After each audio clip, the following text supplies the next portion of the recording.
naitwa Yenyekani kwa njia ya nyimbo. Unaweza ukaniita mwinjilisti Pascal Cassian.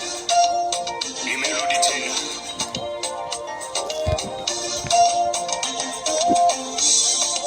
Sauti ya mtu aliaye Nyekani, nimekuja tena kwenu. Sikieni sauti ya mtu aliaye Nyekani, nimetumwa tena kwenu. Wapendwa watazamaji na wasikilizaji,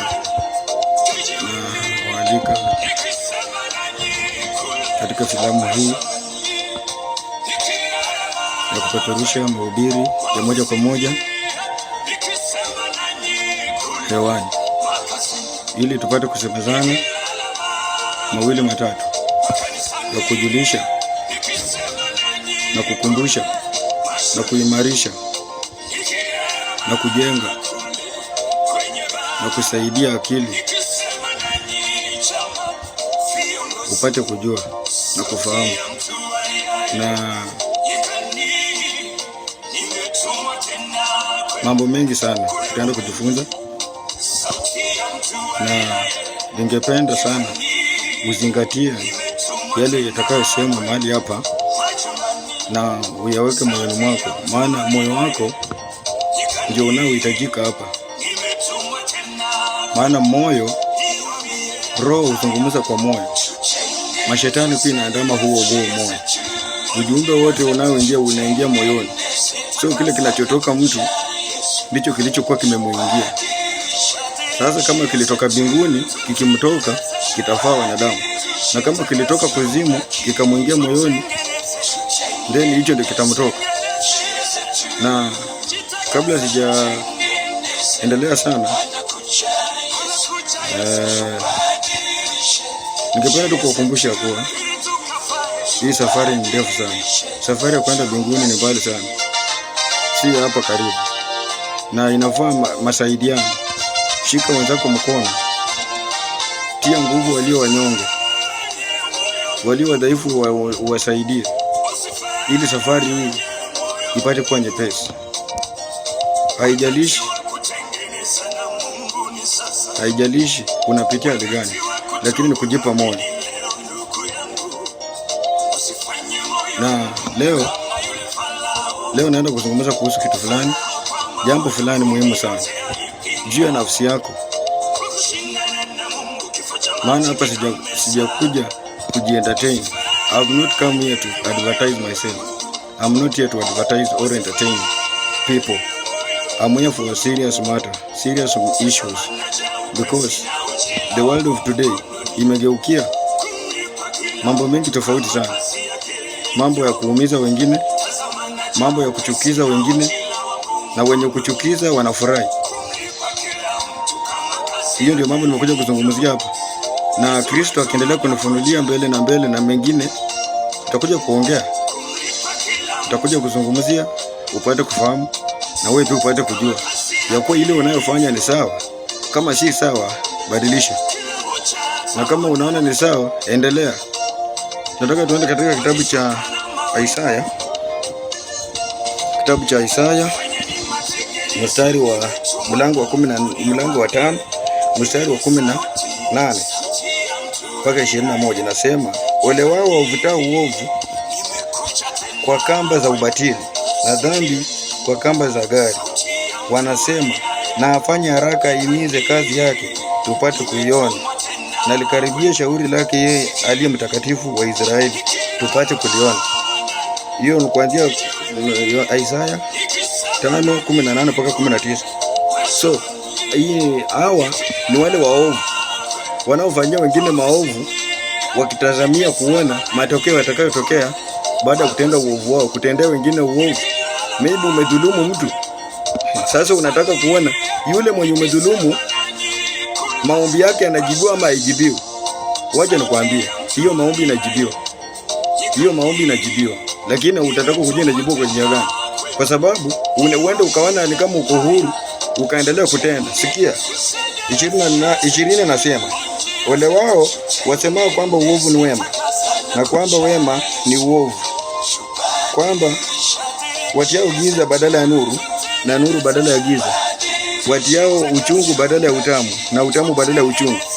Ole wao walio wenye hekima katika macho yao na wenye busara katika fikra zao wenyewe. Maandiko imetuambia ole wao wanao wasemao kwamba uovu ni wema. So when you continue hurting people, making them cry, maybe you are not seeing them because they are far away. Maybe you hurt them and you get out of that place. You go and enjoy your life, or you enjoy what you enjoy. Wacha nikuambia, kuna shida.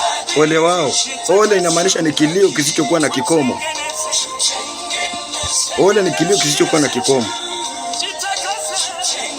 Unless tu kama utasikia sauti hii na ubadilike, ukuwe wema kwa wengine, ukuwe baraka kwa wengine badala ya kuwa laana. Watu wakikuona ni kilio, watu wakikuona wanasikitika kwa nini umekuja. Ni vile hawezi kuambia. Lakini wewe ukifika pale unaanza kujipiga kifua ukisema wewe ndio kusema. Sikia, maisha haya waliojipiga kifua walienda makaburini miaka ilienda. Saa hii hakuna kujipiga kifua. Saa hii uangalie kile kinachofaa. Maana saa hii ulimwengu wa saa hii umechoka. Ulimwengu wa saa hii umechoka. Watu wamechoka. Anasema anaye ole wao wasemao kwamba uovu ni wema na kwamba wema ni uovu. Ati kutenda wema kwako ni kama unafanya uovu. So you are afraid of doing good to others because you think that is evil to you. So inamaanisha wewe umekuwa giza ukitoa nuru. Yani haiwezekani giza ikatoa nuru, haiwezekani. So wewe ni giza tu. Hata ufanye nini bado wewe ni giza. Hata ukishangiliwa bado wewe ni giza. So hakuna vile tutakuita nuru. Hata kama wanakuita nuru, wanakuitanga nuru kwa sababu kuna kitu unawapatia. Kwa sababu unaonekananga mwema kwa sababu kuna kitu unawapatia. Lakini kuna wengine wanalia. Hata ukiwapelekea hiyo unawapatia hakuna kitu. Ole wao watiao uchungu badala ya utamu na utamu badala ya uchungu. Ina maana hapa na Isaya anazungumza na maanisha unatuza watu wasiofaa kutuzwa. Watu wenye kilio ambao walikuwa wafarijiwa au wafariji, unatuza wale ambao wamekuzunguka kwa sababu they are same level with you. Ama umewashinda tu kidogo. So lazima uangalie maneno. Angalia, zingatia maneno. Zingatia kwa sababu itakusaidia. Roho kutoka ndani ya mwili ni masekunde tu. Lakini kama unaona iko ndani, unaona utakaa milele na hiyo mwili, pole. So pale roho itaenda ndio tunaangalia. Tenda kitabu cha Isaya. Nasonga mbele. Isaya 33 mstari wa kwanza peke yake, alafu tunaendelea zaidi. Ole wako wewe uharibue wala hukuharibiwa. Ole wako wewe mwenye kuharibu na hukuharibu au kuharibiwa. Unatendea watu mabaya ukijivuna ya kwa sababu hakuna mtu mwenye alikukaribia.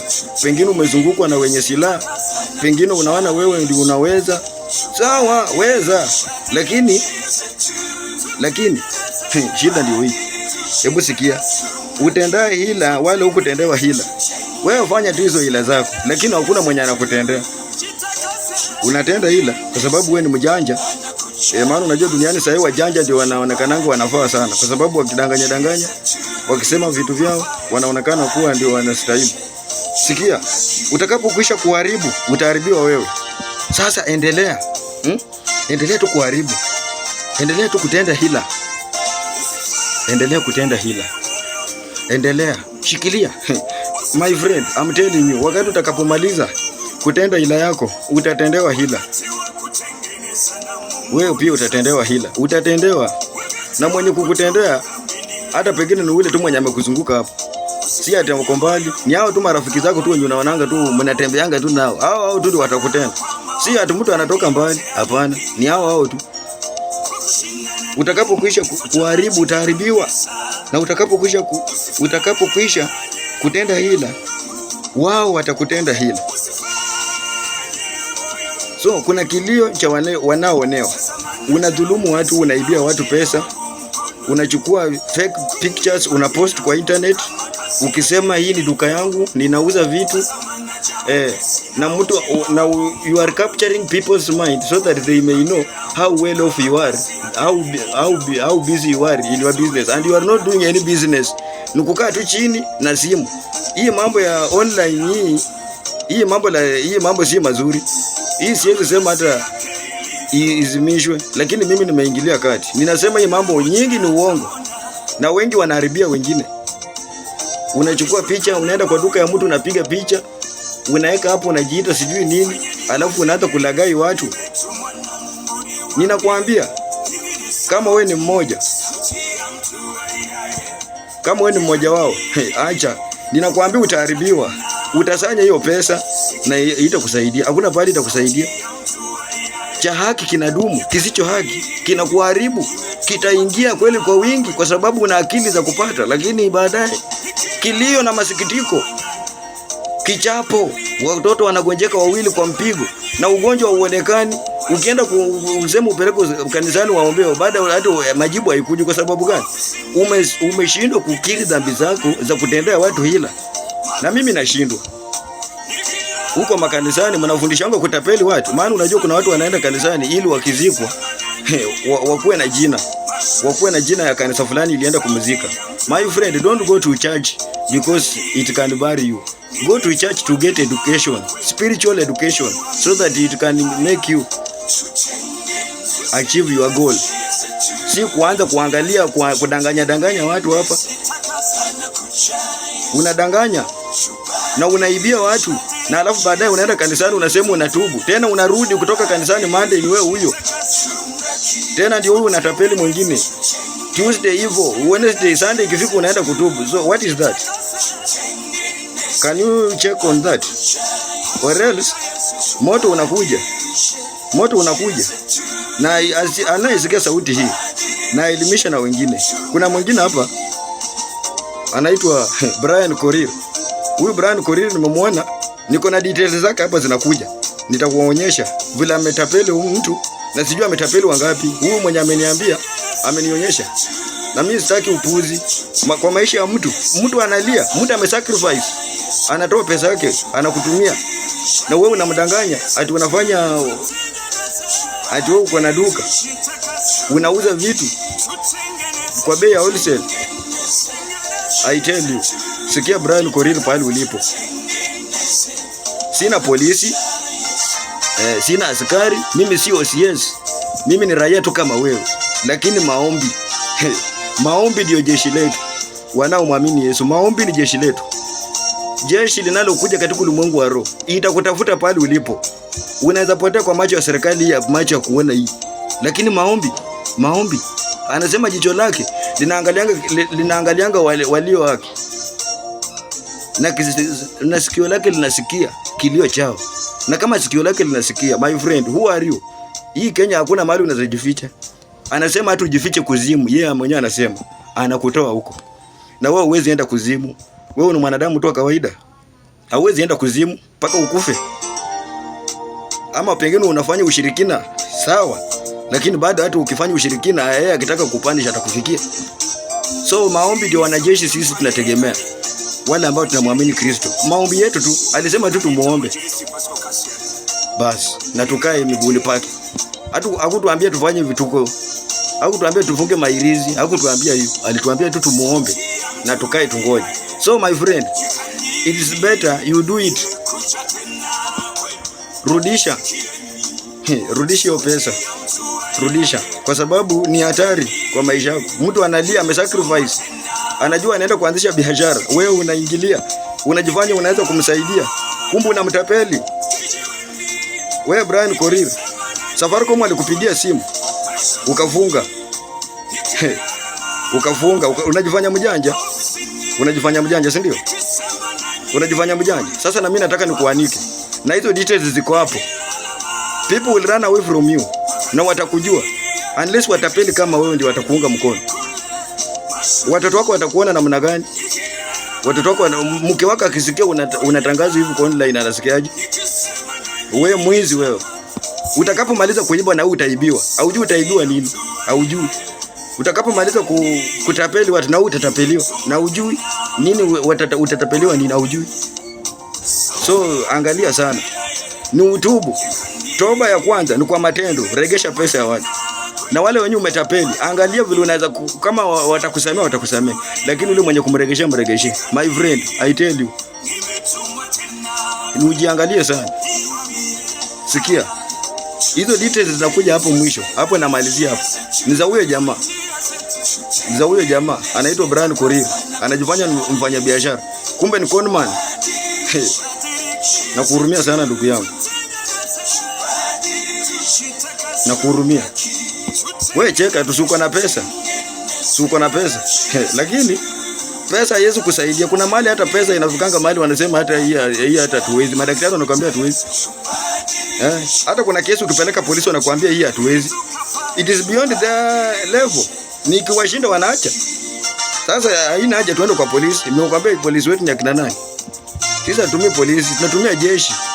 Jeshi ni maombi. So, sisi tunakulaani hapana. Ninakuambia my friend, umetapeli wengi.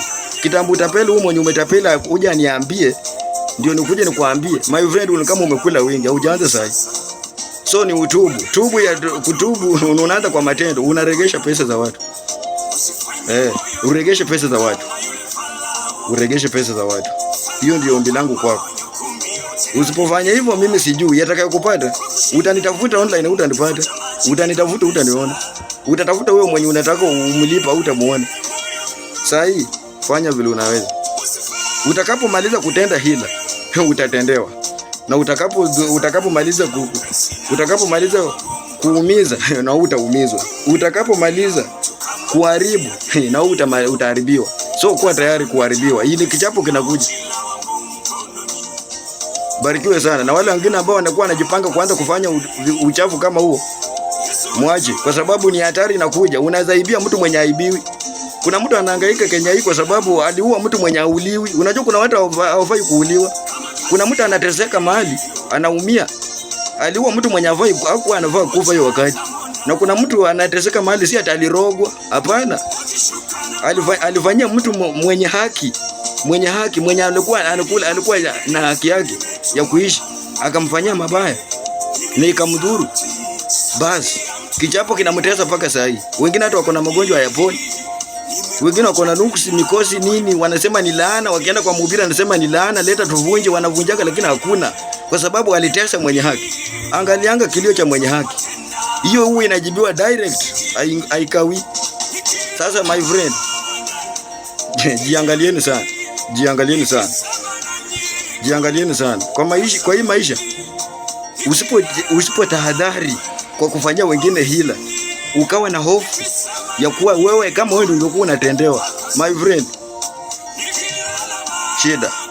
shida utakuwa laana. Watoto wataanza kusema sasa, what kind of dad are you, or what kind of mama are you? Sasa utaanza kudhalilishwa na watoto wako, utaanza kujinyonga. Ndio unaona wengine wanachinja watoto wao mpaka wanajiua. Wanawachinja na wanajiua wenyewe, wanakunywa sumu. Kwa sababu dhambi imefika mahali pale ambapo hata huwezi tu. Mjihadhari sana. Mjihadhari. Neema Yesu Kristo iwe nanyi. Angalieni hizi details zinakuja hapa. Kama utaona huyo jamaa mnamjua, muende mwambie arudishe pesa. Anajiita Brian Korir. Afadhali hata nimejua jina. Na kama hiyo ni jina la kubuni pia tutajua, maana paybill number ndio inasemanga. Huwezi pewa paybill number ya kufanana. Itakuwa hapo. Mkiona muende mwambie. Amekuwa kwa mtandao. Nimemweka. Neema Yesu Kristo iwe nanyi. Amen.